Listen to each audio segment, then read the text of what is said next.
हरिओम.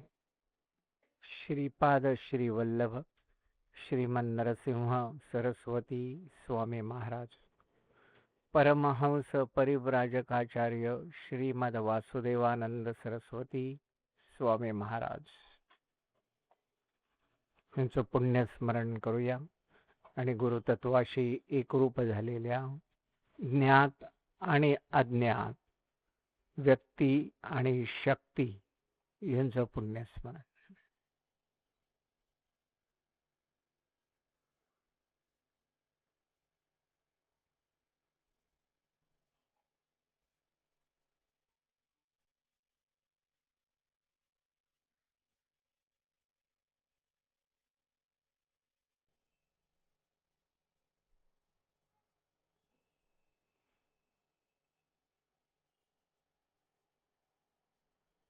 हरिओम.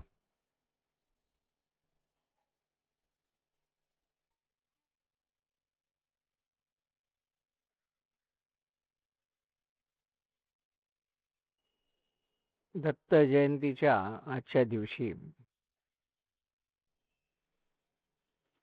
दत्तात्रेयांच्या अवताराचं स्मरण, जी शक्ती अवतरित झाली, हे मुख्य काम आहे.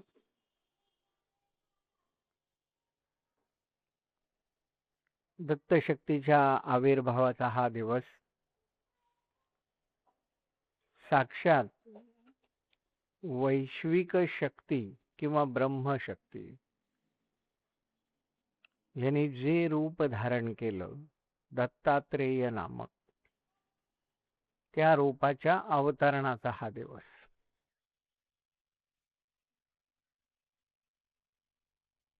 म्हणजे या दिवशी या मृत्यूलोकातल्या सजीवांना ब्रह्मशक्ती दत्तात्रेयांच्या रूपात दिसायला लागली, जाणवायला लागली, समजायला लागली, किंवा काहीतरी दृश्य त्यांना दिसायला लागलं. एवढाच त्याचा अर्थ आहे की जे दिसत नव्हतं, अदृश्य होतं, ते दृश्यात आलं. आता वैश्विक शक्तीच्या या अवताराची अनेक वैशिष्ट्ये आहेत, जे आपण यापूर्वीच्या अनेक विवेचनातनं अवलोकन केलेली आहे. त्यांच्या अवतरणामागची कथा, नंतर त्यातील वापरलेली रूपक, त्यांनी दिलेला समस्त जनांना उपदेश, अवधूत शब्दाचा अर्थ आपण अनेक वेळा अभ्यासलाय. दत्त जयंतीच्या आणि इतर गुरुपौर्णिमा किंवा काहीतरी निमित्ताने त्यांच्या या सर्व वैशिष्ट्यांपैकी सर्वात महत्वाचं वैशिष्ट्य म्हणजे गुरुरूप. हे सगळ्यात महत्वाचं वैशिष्ट्य. बाकी इतर अवतरणं जर आपण बघितली, किंवा राम आहे, कृष्ण आहे, किंवा शंकराचेही काही अवतार सांगितले, गणेशाचे अवतार सांगितलेले आहेत, पण ते साक्षात गुरुरूप असं फक्त दत्तावतारालाच म्हटलं जातं.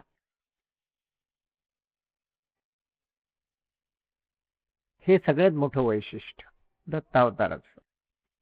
आता ह्या अवतरणाचं जे प्रयोजन आहे, प्रत्येक गोष्टीला काहीतरी कारण मीमांसा असते. कारणाशिवाय परिणाम कधी घडत नाही असं विज्ञान सांगतं.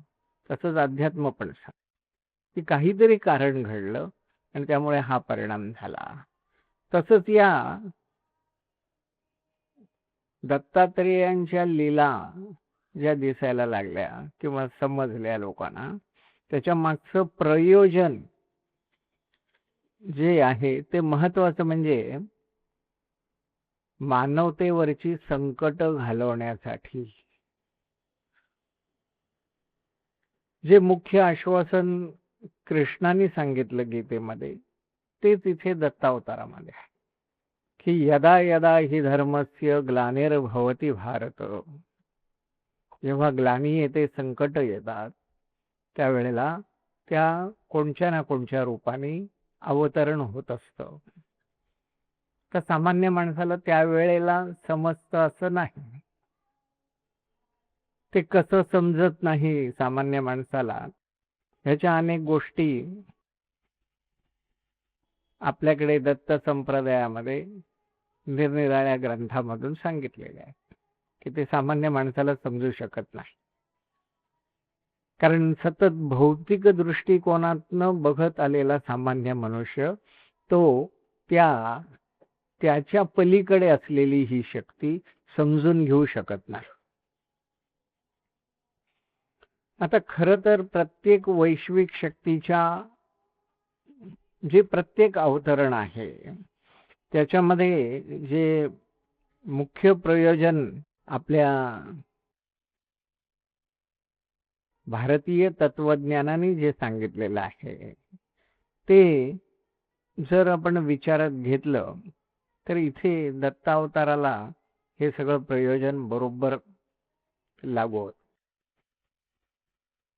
की राक्षसांना संपवण्यासाठी रामाचा अवतार झाला किंवा दुर्गेचा अवतार झाला,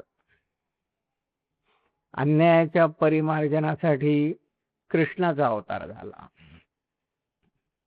तसं ते प्रयोजन सिद्ध करण्यासाठी ही जी काय अवतरणं झाली या भूतलावर मृत्यूलोकामध्ये, ते मानवतेवर जी संकट आहे ती घालवण्यासाठीच झाले. आता दत्तात अवताराचं विशेष प्रयोजन जर आपल्याला विचार घ्यायचं तर मगाशी एक सांगितलं की गुरुरूप आहे, परंतु नीट विचार केला तर दत्तावताराचं जे प्रयोजन आहे ते ह्या इतर अवतरणांपेक्षा शाश्वत अशा स्वरूपाचं आहे. तिथे अशाश्वत असं नाही की जवळ येणाऱ्या प्रत्येकाकडनं जास्तीत जास्त सत्कर्म करून घेऊन त्याला पुढच्या गतीला लावणं हे दत्तावताराचं आणखीन एक प्रमुख वैशिष्ट्य आहे. मग ह्या नाही त्या मार्गाने त्या माणसाला प्रथम साम दाम दंड भेद जे काय मार्ग सांगितले, काही वेळेला आमिष दाखवून, काही वेळेला इतर काही उपयोग करून, काही वेळेला शिक्षा करून, पण त्याला सत्कर्माला लावायचं हे महत्वाचं वैशिष्ट्य आहे. आपण जीवनामध्ये निरनिराळ्या प्रकारचे अंधार, प्रकारचं असं म्हणणं सुद्धा चूक आहे, पण निरनिराळे अंधार बघत असतो.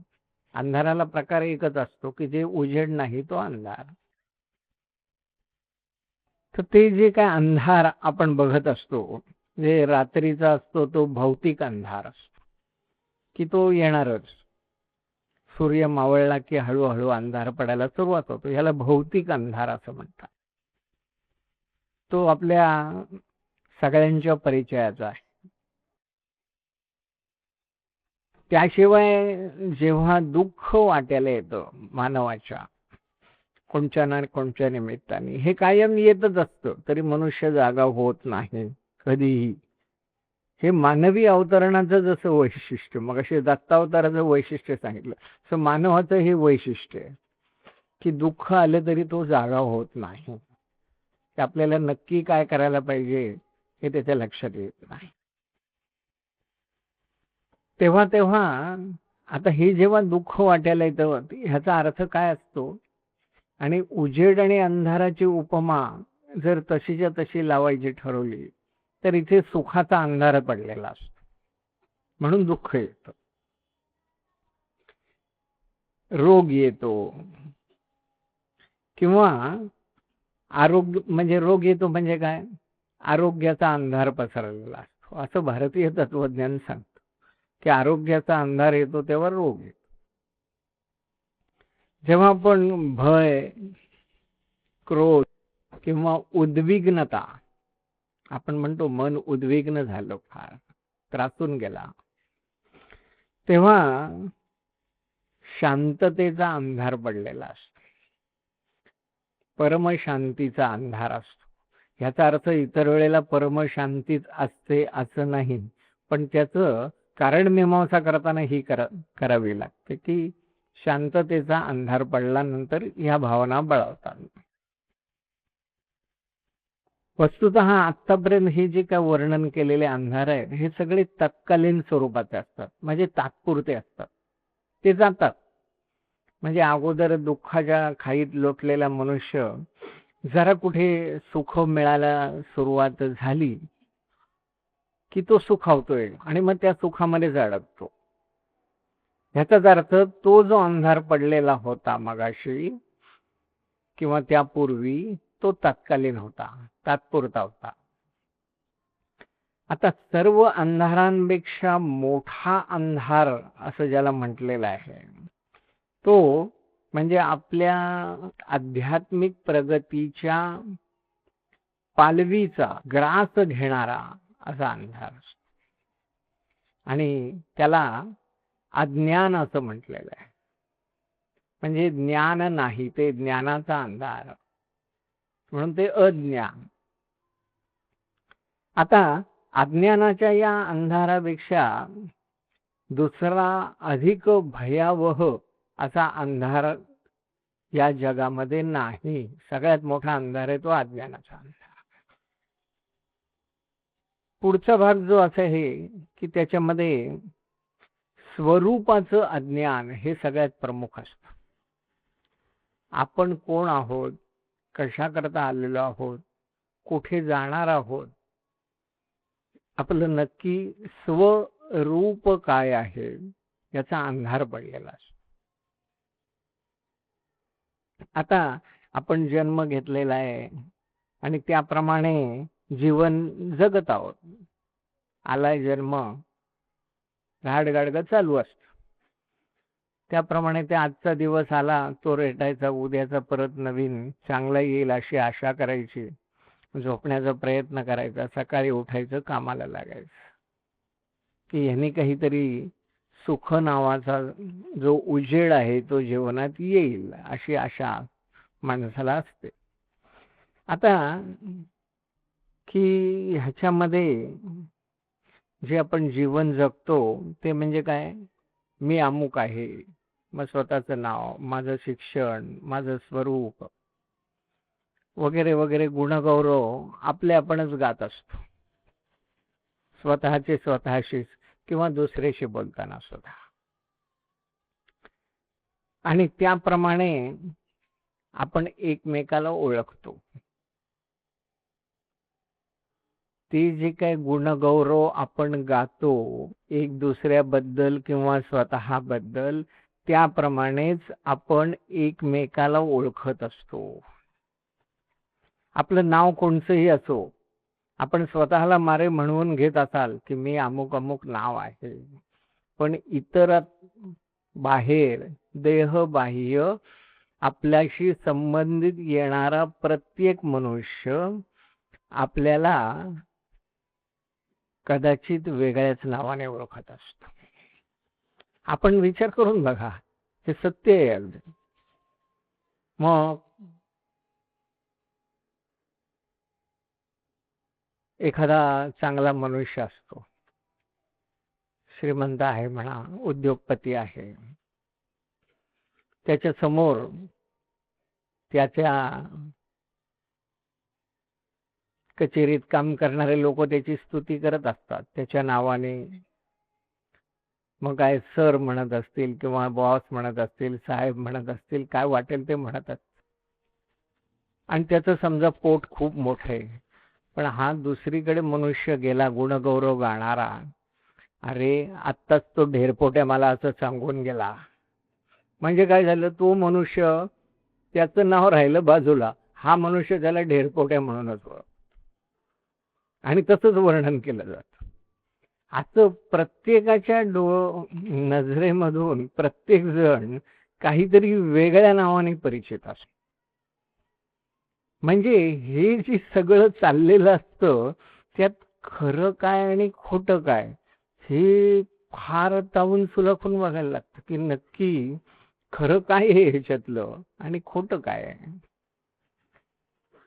तर ह्याचं हे समजून घेण्याची पात्रता नसणं म्हणजे स्वरूपाचं अज्ञान आहे.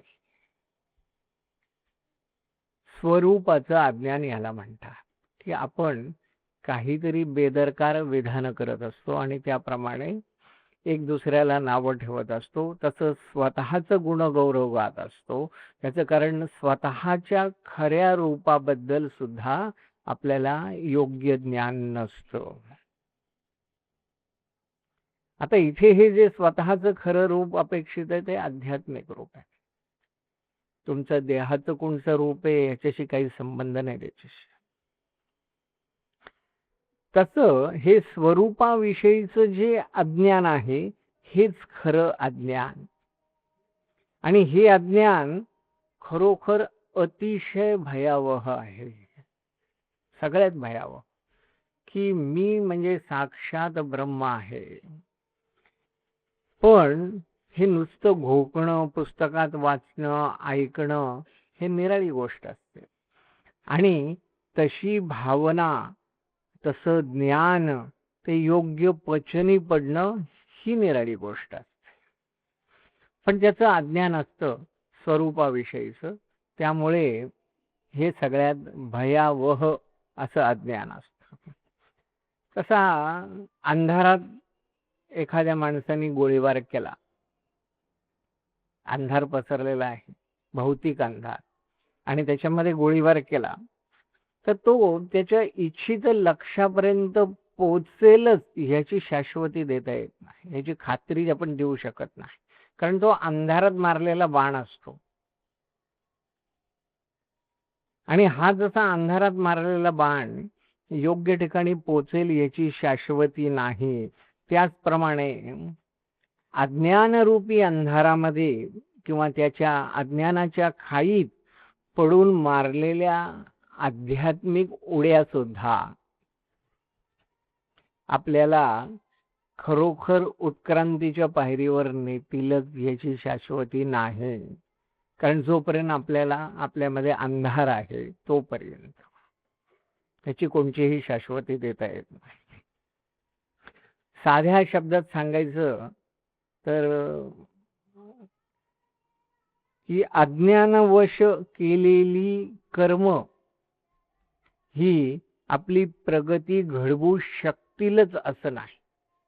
अज्ञानवश केलेली अशा किती गोष्टी आपल्याकडे अनेक चांगल्या चांगल्या ग्रंथातनं दिलेल्या आहेत. अगदी गुरुचरित्र सुद्धा त्याला अपवाद नाही,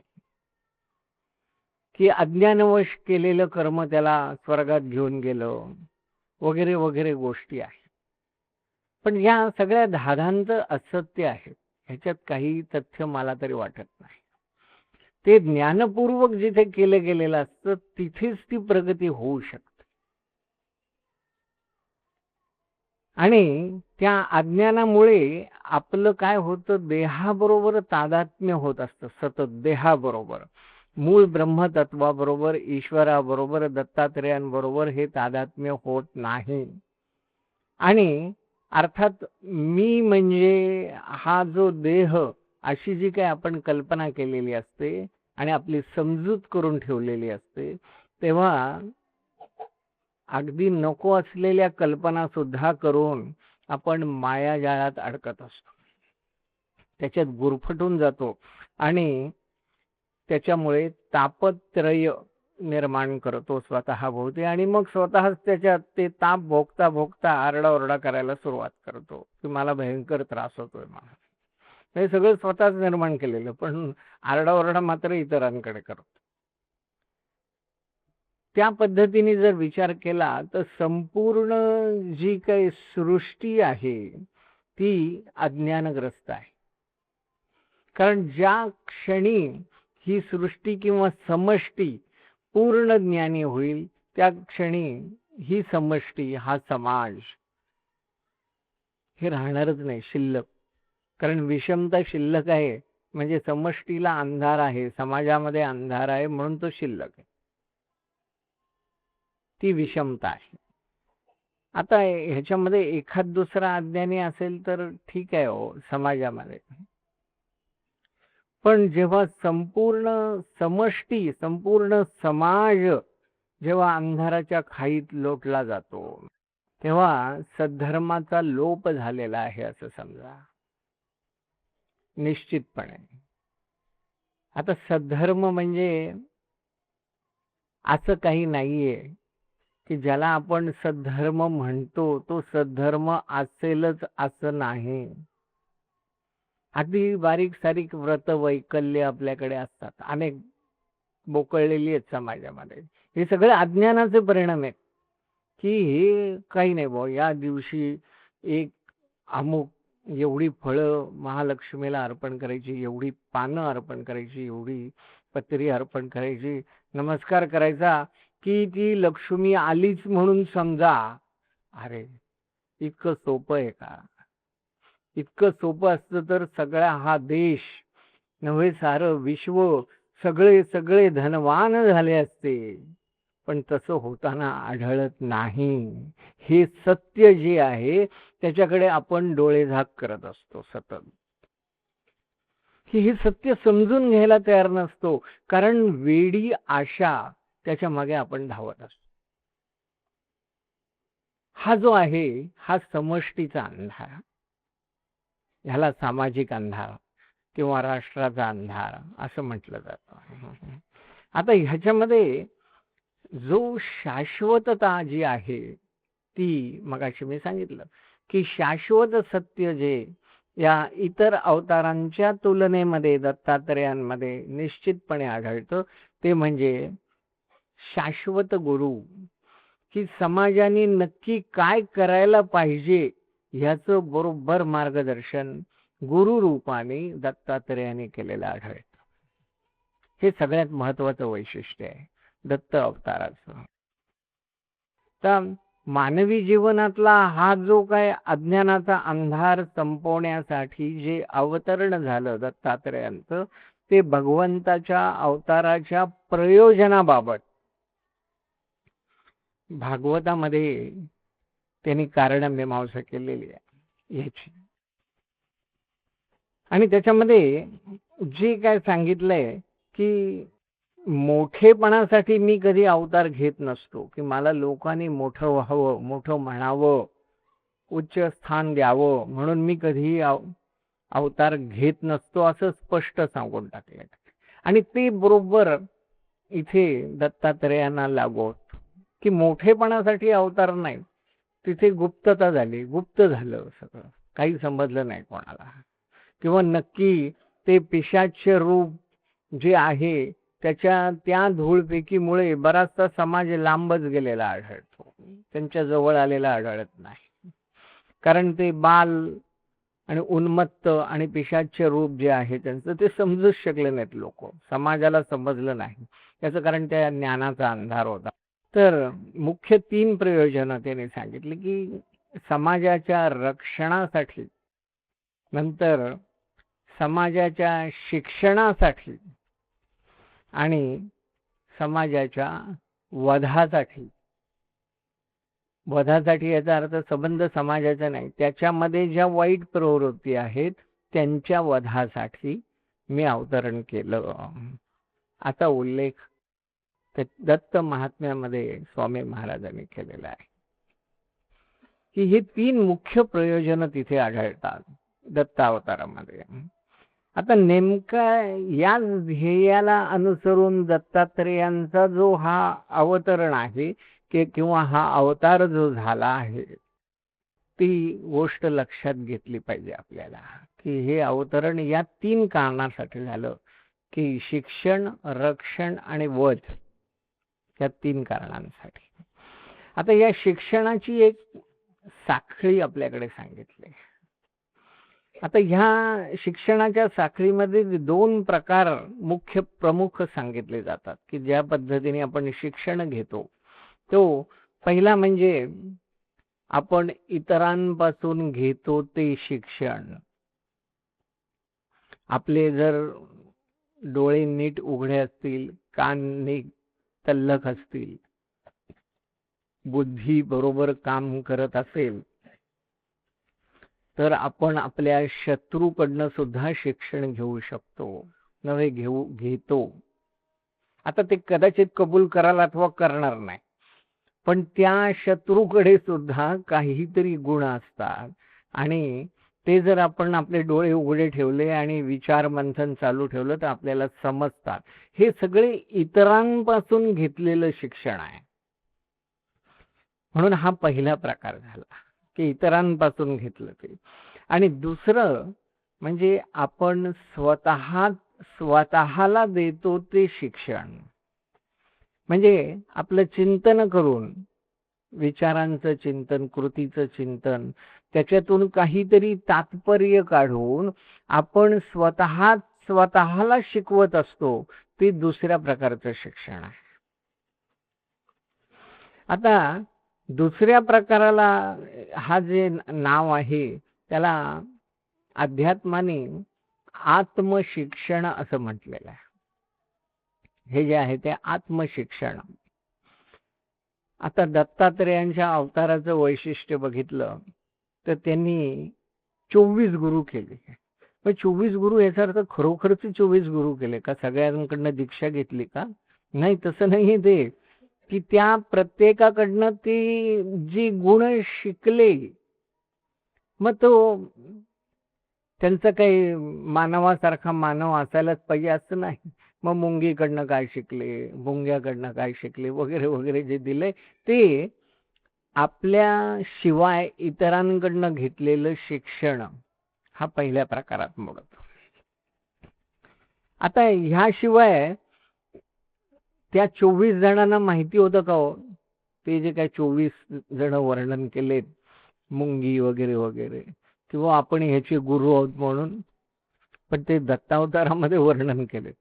पण त्यांना कदाचित कल्पनाही नसते किंवा नव्हती की आपण ह्याला शिकवलंय, पण हे शिकले. म्हणजे त्याच्याकडे शिकवण्यासारखं काहीतरी होतं, पण आपल्याकडे आपली जर शिकण्याची वृत्तीच नसेल तर आपण काय शिकणार त्याच्यात? काहीच नाही शिकू शकत.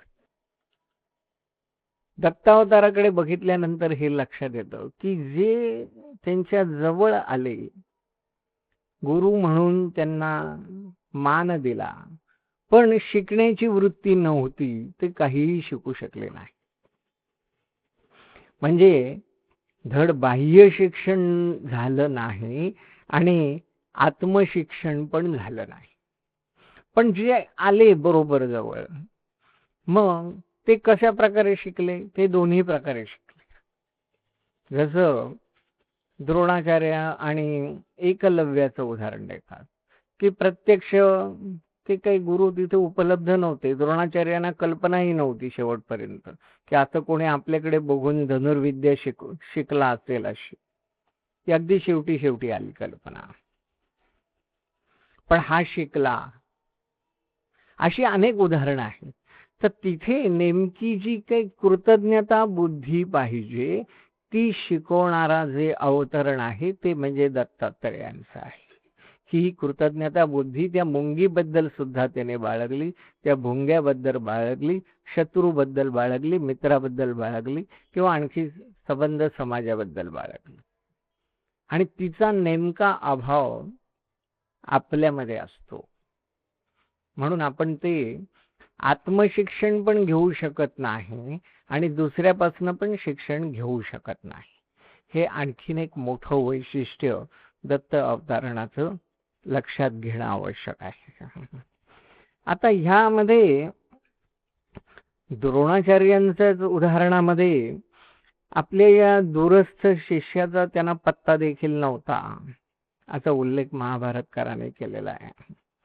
आता हे आत्मशिक्षण प्रत्येकाने घ्यावं यासाठी त्याचं महत्व जे आहे ते प्रथम अधोरेखित करणारं कोण जे आहे ते दत्तात्रेय.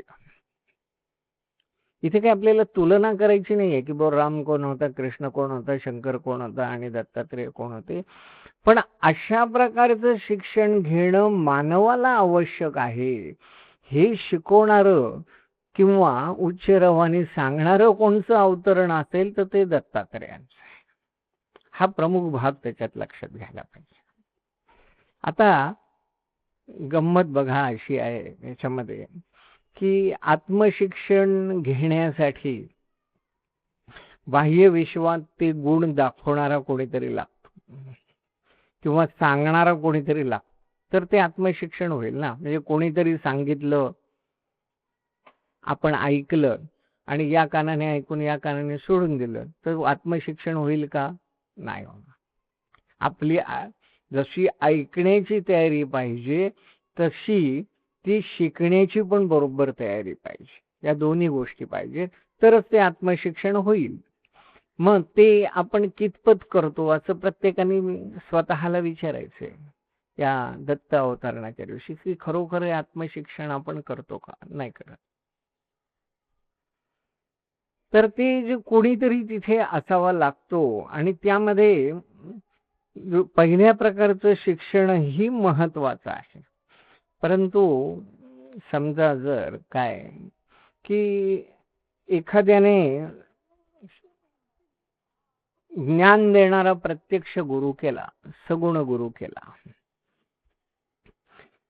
तरी सुद्धा दुसऱ्या प्रकारच्या म्हणजे आत्मशिक्षणाशिवाय पहिल्या गुरुचा उपयोग नाही, हे तात्पर्य किंवा हा सिद्धांत तिथे प्रस्थापित होतो प्रत्येक गोष्टीमध्ये. म्हणजे दोन्ही एकमेकाला कसे पूरक आहेत की आत्मशिक्षण तर मिळायलाच पाहिजे, त्यासाठी प्रत्यक्ष गुरु असावा दत्तात्रेयांसारखा. तर त्यामध्ये आपण आत्मशिक्षण घेण्याची जर आपली तयारी असेल तर आपण घेऊ शकतो, नसेल तर घेऊ शकत नाही, हे निश्चित आहे. म्हणजे दोन्ही एकमेकाला पूरक आहे की तो प्रत्यक्ष असणं आवश्यक आहे आणि दुसरी गोष्ट आपण त्याच्याकडनं शिकणं आवश्यक आहे. जर काही शिकू शकलो नाही तर काही होणार नाही, काही उपयोग नाही त्याचा.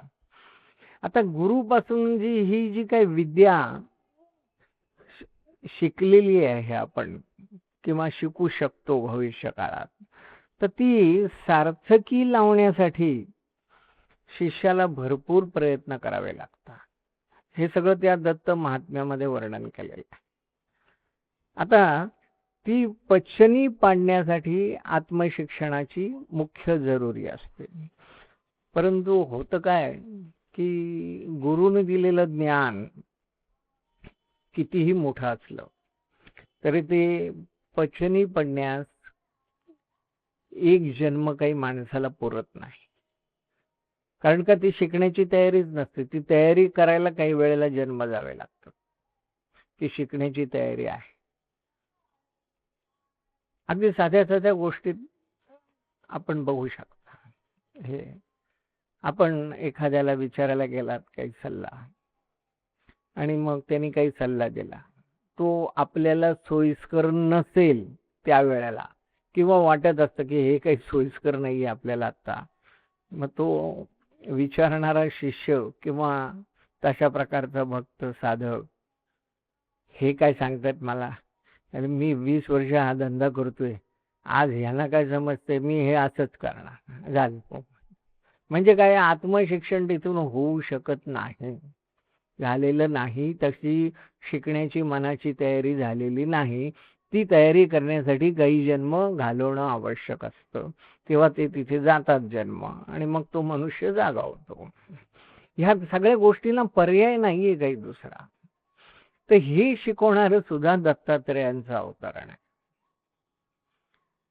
त्यांनी कुठेही एकाएकी कोणाला किंवा मुक्ती दिली, जा मुक्त होशील, किंवा मुक्त होण्यापूर्वी तुला आणखी काय काय जन्म घ्यावे लागणार आहेत या सगळ्याचा उल्लेख आहे त्याच्यात, की तुला अमुक एक ठिकाणी जावं लागेल, तिथे अमुक एक जन्म होईल, मग तमुक होईल, तमुक होईल, मग तू मुक्त होशील.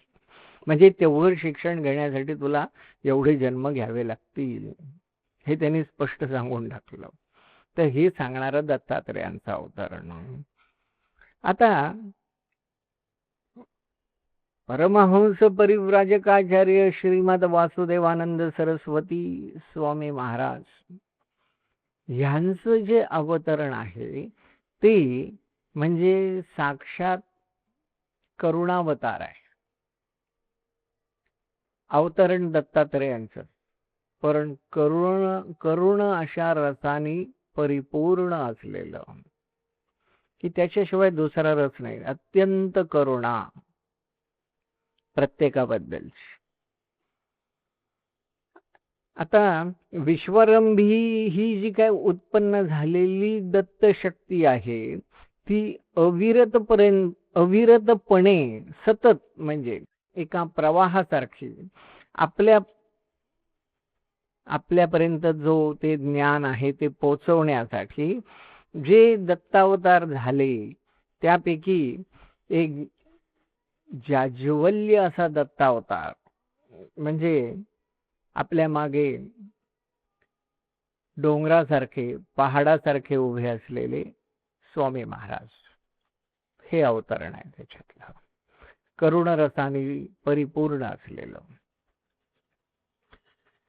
आता ही जे काय करुणावतार आहे, किंवा मगाशी उदाहरण दिलं तसं डोंगराप्रमाणे आपल्या मागे उभे आहे, त्या सगळ्याला मर्यादा असतात, निसर्गाच्या मर्यादा असतात. तुम्ही म्हणाल माझ्या मागे उभे आहेत, ह्याचा अर्थ तुमची सगळ्या कर्मातनं सुटका झाली असं नाही होत. तिथे त्यावेळेला ते फक्त मदत करू शकतात. तुम्हाला तुमचे भोग हे भोगावेच लागतात, त्याला पर्याय नसतो दुसरा काही. कारण तो भोगल्याशिवाय या मृत्यू लोकातून सुटका नसते. मग ते कुठल्या ना कुठल्या मार्गाने भोगावेच लागतात. पण त्यावेळेला सगुण रूप असलेले सद्गुरू आपल्या मागे उभे आहेत आणि ते प्रत्यक्ष मदत करू शकतात. म्हणजेच ही जी साखळी आहे ती दत्तात्रेयांपर्यंत जुळवली जाऊ शकते, जर आपली तेवढी श्रद्धा आणि भक्ती असेल तर. हेही दत्तावताराचं वैशिष्ट्य आहे. त्यांनी दिलेल्या शिकवणुकीचं हे वैशिष्ट्य आहे की हो, तुम्ही सगुण रूपाला शरण जा, मी तुमच्या मागे उभा असेन. तर ह्याप्रमाणे आपल्याकडे येणाऱ्यांचे जसं आपण स्वागत करतो, किंवा त्याचं भौतिक कल्याण कसं होईल ह्याचा विचार करतो, तसंच काहीच त्याच्यापेक्षा वेगळ्या पद्धतीने येणाऱ्याचं भौतिक सुख तर वाढलंच पाहिजे, पण त्यापेक्षाही कित्येक पटीने जास्त असं त्याचं आध्यात्मिक भविष्य हे सुधारलं पाहिजे. हे या दत्तावताराचं वैशिष्ट्य आहे, जे स्वामी महाराज रूपाने अवतरित झालं, की मुख्य भौतिक व्यवहार न बघता त्याची आध्यात्मिक चिंता त्यांनी करण्याचा प्रयत्न केला आणि ती वाहिली आपल्याबरोबर. आता ह्यामध्ये समाजात जिथे जिथे म्हणून त्यांना अंधार असा आढळला, किंवा तो जो होता तो त्यांनी दूर करण्याचा प्रयत्न निश्चित केलेला आढळतो. कारण ते ज्ञान देण्यासाठी एवढी स्तोत्र रचना, एवढी ग्रंथ रचना ही त्याशिवाय केलीच गेली नसते. हे सगळं कशासाठी केलं तर अज्ञान दूर करण्यासाठी, नुसती भक्ती करण्यासाठी नाही, तर अज्ञान दूर करण्यासाठी. नाही तर एकही वाक्य लिहिलेलं नसतं. सांगितलं असतं नुसतं म्हणत राहा दिगंबरा दिगंबरा श्रीपाद वल्लभ दिगंबरा. पण ते जसं सांगितलं तशी ही ग्रंथ रचना, म्हणजे प्रत्येकाने ज्ञान मिळवावं आणि त्याच्यातून काहीतरी आत्मबोध करून घ्यावा म्हणून ते लिहिलेलं आहे आणि आपल्यापर्यंत पोहोचवण्याचा प्रयत्न झालेला आहे. मग ते आपण जर स्वीकारलंच नाही तर आपल्याला आत्मबोध होईल का आणि आपली प्रगती होईल का? नाही होणार. कारण ते ज्ञान स्वीकारण्याचा प्रयत्न सुद्धा आपण केला नाही, मग काय उपयोग आहे त्याचा? त्यांनी लिहिले असतील 100 ग्रंथ, शेकडो स्तोत्र असतील, आम्हाला काय ते माहिती नाही. आम्हाला फक्त एकच समजतं की बाबा ते दिगंबरा दिगंबरा म्हणायला सांगितलं, बस, बाकी काय नाही. जसं दिगंबरा दिगंबरा म्हणायला पाहिजे तसंच ते ज्ञानही आपल्याला ग्रहण करायला शिकलं पाहिजे. हे सगळ्यात महत्वाचं जे वैशिष्ट्य आहे या अवतरणाचं, ते विचारात घ्यायला पाहिजे. हरिओम.